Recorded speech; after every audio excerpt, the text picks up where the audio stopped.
সালাম আলাইকুম। সময়টা ভিন্ন রকম যাচ্ছে। একদিকে ঈদের খুশি, এর পাশাপাশি আমি যে দুই রাষ্ট্রের নিউজ করে আপনাদের অনেকের কাছে পরিচিত বা আপনাদেরকেও বিশ্ব পরিমণ্ডলে রাশিয়া নামক রাষ্ট্র এবং সেখানের one and only Bluetooth king ঝুকেঙ্গা নেহি সালা পুতিন কাকুকে পরিচয় করে দিয়েছি, এমনকি ইরানকে পরিচয় করে দিয়েছি। আজকের এই ভিডিওতে আরও একটা ধামাকাদার ঈদ খুশির খবর। ইরান, ইসরায়েল এবং মার্কিন যুক্তরাষ্ট্রের যুদ্ধে একটা নিউজ একটু পিছনে পড়ে গেছে, সেটা হচ্ছে রাশিয়া এবং ইউক্রেন যুদ্ধে আসলে কি হচ্ছে। আসসালামু আলাইকুম, সবাই কেমন আছেন? আশা করি ভালো আছেন। আপনারা সবাই ভিডিওর শুরুতে ভিডিওর কিছু অংশ বিশেষ দেখে বুঝতে পেরেছেন ভিডিওটা কতটা গুরুত্বপূর্ণ। তাই আর বেশি কথা না বাড়িয়ে চলুন আমরা মূল আলোচনায় চলে যাচ্ছি। তার আগে সবাইকে রিকোয়েস্ট করব, যারা আমাদের চ্যানেলে নতুন আছেন প্লিজ সবাই সাবস্ক্রাইব করে সাথে থাকুন। চলুন ভিডিওটা দেখি। সালাম আলাইকুম। সময়টা ভিন্ন রকম যাচ্ছে। একদিকে ঈদের খুশি, এর পাশাপাশি আমি যে দুই রাষ্ট্রের নিউজ করে আপনাদের অনেকের কাছে পরিচিত বা আপনাদেরকেও বিশ্ব পরিমণ্ডলে রাশিয়া নামক রাষ্ট্র এবং সেখানের one and only Bluetooth king ঝুকেঙ্গা নেহি সালা পুতিন কাকুকে পরিচয় করে দিয়েছি, এমনকি ইরানকে পরিচয় করে দিয়েছি। আজকের এই ভিডিওতে আরও একটা ধামাকাদার ঈদ খুশির খবর। ইরান, ইসরায়েল এবং মার্কিন যুক্তরাষ্ট্রের যুদ্ধে একটা নিউজ একটু পিছনে পড়ে গেছে, সেটা হচ্ছে রাশিয়া এবং ইউক্রেন যুদ্ধে আসলে কি হচ্ছে। যুদ্ধ কি শেষ হয়ে গেল? পুতিন কাকু কি থাইমা গেল? এই যে মার্কিন যুক্তরাষ্ট্র, ইউরোপীয় ইউনিয়ন এবং তাদের মিত্ররা এই মুহূর্তে ইরানকে নিয়ে ব্যস্ত, এই সুযোগটাকে কাজে লাগিয়েছে ভ্লাদিমির পুতিন। গেল 24 ঘন্টায়, অনলি 24 ঘন্টায়, একদিনে ইউক্রেনের প্রায় 1,500 সেনা বালিশ ছাড়া শোয়া দিছে, অর্থাৎ ওই পারে পাঠাই দিছে রাশিয়ার বাহিনী। আর এই বিষয়টি নিয়ে পুতিন আজকে প্রেস ব্রিফিং করেছে, এমনকি পশ্চিমাদেরকে বার্তা দিচ্ছে যে তোমাদের যুগ শেষ হয়ে আছে। একদিনের ব্যবধানে আপনার রাশিয়া ইউক্রেন যুদ্ধে সর্বশেষ আপডেট হচ্ছে, রাশিয়ার প্রতিরক্ষা মন্ত্রণালয় থেকে বলা হচ্ছে যে ইউক্রেনে বিশেষ সামরিক একটা অভিযান চালিয়েছে রাশিয়া, আর এতে এই বাহিনীটির 1,275 জন সদস্য নিহত হয়েছে এবং কি 245 জনেরও বেশি আপনার এই মুহূর্তে মৃত্যু সজ্জায়। রুশ প্রতিরক্ষা মন্ত্রণালয়ের তথ্য অনুযায়ী ইউক্রেনীয় বাহিনী রাশিয়ার ব্যাটল গ্রুপ নর্থের দায়িত্বপ্রাপ্ত এলাকায় 259 জন, ব্যাটল গ্রুপ ওয়েস্টের এলাকায় 180 জন, ব্যাটল গ্রুপ সাউথ এলাকায় 180 জন, ব্যাটল গ্রুপ সেন্টার এলাকায় 375 জন, ব্যাটল গ্রুপ ইস্ট এলাকায় 260 জন, ব্যাটল গ্রুপ নিপ্রো এর দায়িত্বপ্রাপ্ত এলাকায় 35 জনেরও বেশি সৈন্য হারিয়েছে। এখন এই খবর আসার পর ইউক্রেনের তো মাথা গরম যে আপনারা প্রতিনিয়ত আমেরিকার উদ্দেশ্যে আজকে জেলির যে বক্তব্য সেটা হচ্ছে যে এই মুহূর্তে ইউক্রেনকে এতিম করে দেওয়া হয়েছে। তাদের যে দাতা সদস্যগুলো, যাদের ভরসায় এই যুদ্ধ বা লড়াইয়ের তারা চিন্তা করছে, সেই দাতা সদস্যরা যখন এই ধরনের পল্টি নিচ্ছে, তখন ইউক্রেনের জন্য এই যুদ্ধ চালানো কঠিন হয়ে পড়েছে।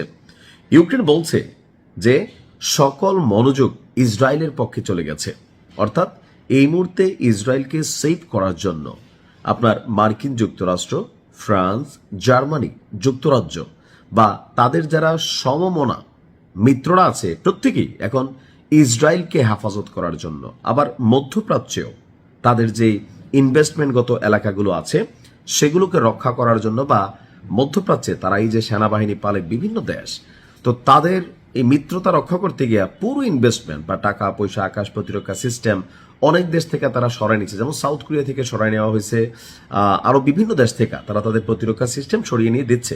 এখন ইউক্রেনের যেই বক্তব্য যে আমাদের দিকে কারোর কোনো নজর নাই, এখন পুতিনের বক্তব্য কি? পুতিনের বক্তব্য হচ্ছে এই মুহূর্তে বিশ্বজুড়ে যে যুদ্ধের দাবানল পশ্চিমা শক্তিরা করার চেষ্টা করছে, রাশিয়াকে দাবানোর চেষ্টা করছে, ইরানকে দাবানোর চেষ্টা করছে, কোনোটাতেই তারা সফলতা পাবে না। কারণ বিশ্বে যারা শান্তিকামী রাষ্ট্রগুলো আছে তারা মার্কিন যুক্তরাষ্ট্রের এই ধরনের কুপরিকল্পনা সম্পর্কে অবগত আছে। এমনকি ইউক্রেনে আগামী 1 সপ্তাহ বিশেষ অভিযান চালাবে রুশ সেনাবাহিনী। अभी तो शुरू हुआ है, पिक्चर अभी भी बाकी है। पुतिन কাকুর জয় হোক, আসসালামু আলাইকুম। আসসালামু আলাইকুম। ঈদ মোবারক।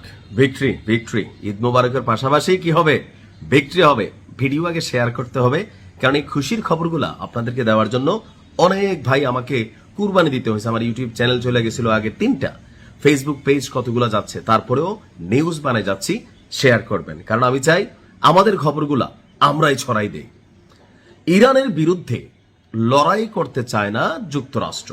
এখন যুক্তরাষ্ট্র ইরানকে সরাসরি সংঘাত হয়েছে না, টোটাল এই plan set up, machinery service, তারপর হচ্ছে বিশ্বকে কন্ট্রোলিং করা, কূটনৈতিক চ্যানেলকে হ্যাং করা, আরবদেরকে ইরানের সাথে দূরত্ব তৈরি করা, টোটাল একটা অ্যারেঞ্জমেন্ট করা আপনার মার্কিন যুক্তরাষ্ট্র ইরানকে ঠাপাইতে গেছিল।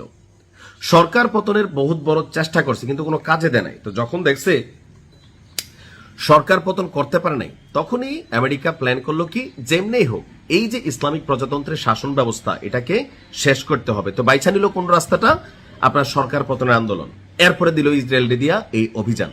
এই পর্যায়ে এসে গতকালকে মার্কিন প্রেসিডেন্ট ডোনাল্ড ট্রাম্প সে বলছে যে ইরানের বিরুদ্ধে সামরিক অভিযান গুটিয়ে নেওয়ার কথা ভাবছে মার্কিন প্রশাসন। অর্থাৎ ইরানের বিজয় হয়ে গেছে। আমি মনে করি এটা ইরানের বিজয়। এই যে আমেরিকার মতন একটা দেশ ইরানের বিরুদ্ধে লড়তে গিয়ে এত নাকানি চুবানি খাবে, ইরান যে কৌশলগতভাবে শুধুমাত্র সামরিক সক্ষমতা না, কূটনৈতিক সক্ষমতা, তারপর হচ্ছে যে হরমুজ প্রণালী, তারপর হচ্ছে যে তাদের যে অস্ত্র ভান্ডার উন্মুক্ত করছে একের পর এক মেশিনারিজ দেখা, তারপরে বিশ্বজুড়ে তেলের বাজার অস্থিতিশীল, এই মুহূর্তে একটা যুদ্ধ পুরো আরবদেরকে ঠাপাচ্ছে। থামতে দেখছেন ইরান রে? আছে থামা সাহস। পুরা নেতৃত্বের প্রথম বটম লাইন শেষ। কিন্তু ওই যে বাংলাদেশে যেমন জুলাই গণ অভ্যুত্থান আন্দোলন হয়েছিল, 5 জন সমন্বয়ককে যখন ডিবি হারুন নিয়ে গেল, আমরা মনে করলাম আন্দোলন শেষ, কারণ তারা ঘোষণা দিল। কিন্তু আন্দোলনের ছকটা ছিল ভিন্ন। অর্থাৎ বাংলাদেশে যখন আন্দোলন হলো, প্রত্যেকটা সমন্বয়ক এলাকা ভিত্তিক, জেলা ভিত্তিক, পাড়া ভিত্তিক, তারা কিন্তু আন্দোলনকে সিস্টেমে নিয়েছে, কারণ তারা জানতো যে মেইন সিস্টেমে আটকানো হবে। তো ইরানও জানে তাদের প্রধান নেতৃত্বকে শূন্য করা হবে, সেই জন্য তারা মোজাইক ডিফেন্স, আমি একটা ভিডিও দিয়েছিলাম, ওই সিস্টেমে কিন্তু তারা লড়াইটা করছে। তো যার কারণে যুক্তরাষ্ট্র বা ইসরায়েল যত সহজে ভাবছিল যে ইরানরে বটাই ফেলবে, ইরানরে ডাবাই ফেলবে, সেটা কিন্তু পারতেছে না। ইভেন সামরিক সক্ষমতা নিয়ে ইরানের তাদের আইডিয়াই ছিল না। আপনি আজকে যখন দেখেন ইরান যে ঘটনাগুলো ঘটাচ্ছে, আমরা ভাবছি যে এতটা শক্তিশালী ইরান, আমিও ভাবি নাই। কিন্তু দিন শেষে ট্রাম্প বলছে যে আপনার ইরানের বিরুদ্ধে সামরিক অভিযান গুটিয়ে নিবে। তো এখন তো মানুষের প্রশ্ন, কি রে ট্রাম্প কাকা, কি শেষ তো পোতাই গেলেন? না না, শোনো, আমরা আরো যুদ্ধটা করতাম। তো এখন না, এখন এই যে বিশ্বব্যাপী তেলের যে সরবরাহ সংকট, ইরান তো ঠাপাই ফেলছে। এখানে চাঁদাবাজি করে ইরান একটা জাহাজ থেকে $20 লক্ষ নিছে। তো যেই জাহাজ $20 লক্ষ দিয়া তেলটাই লাইন থেকে ঢুকাইছে, ওই জাহাজে যেই দেশ তেল কিনছে, তেলের দাম বাড়ছে না কমছে? বাড়ছে। এখন পুরা ইউরোপ আমেরিকার তো ঠাপাই ফেলছে। তো এই সিচুয়েশনটাকে সামনে আইনা আমেরিকা বলছে যে ইরানের উপর নিষেধাজ্ঞা শিথিল করা হয়েছে। ট্রাম্প বলছে আমরা আমাদের লক্ষ্য পূরণের কাছাকাছি পৌঁছে গেছি। হ্যাঁ, একটা লক্ষ্য থাকতে পারে যে ইরানের নেতৃত্ব শূন্য করা, ওইটা করে ফেলছে। তবে ইরানকে দখল করা, ইরানকে ভাঙা ফেলা, ইরানকে পঙ্গু করা, এটা কিন্তু পারে নাই। ইরানের বিরুদ্ধে সরকার পতন করাইয়া তাদের গুটি বসানোর প্ল্যানটা, এটা কিন্তু পারে নাই। তো ট্রাম্প বলছে মধ্যপ্রাচ্যে আমাদের বিশাল সামরিক প্রচেষ্টাগুলো গুটিয়ে নেওয়ার কথা বিবেচনা করছি। এখন এখানে দুইটা বিষয় হতে পারে, যে বলছে যে এই মিশন সম্পন্ন করতে তারা আনুমানিক 4 থেকে 6 সপ্তাহ সময় নেবে, অর্থাৎ 1 থেকে 1.5 মাস এই যুদ্ধটা চলতে পারে। তো এর মাঝখানে হয়তো এরকম প্ল্যান হইতে পারে যে এরকম একটা আলোচনা দিয়ে ঠাস করে বড় একটা মিশন চালাবে, একদিনে পুরো ইরানকে ডাবাই ফেলবে, অথবা প্রকৃতপক্ষে যেটা বলছে সেটা করবে। তবে ইনশাল্লাহ বিজয় সন্নিকটে। আসসালামু আলাইকুম।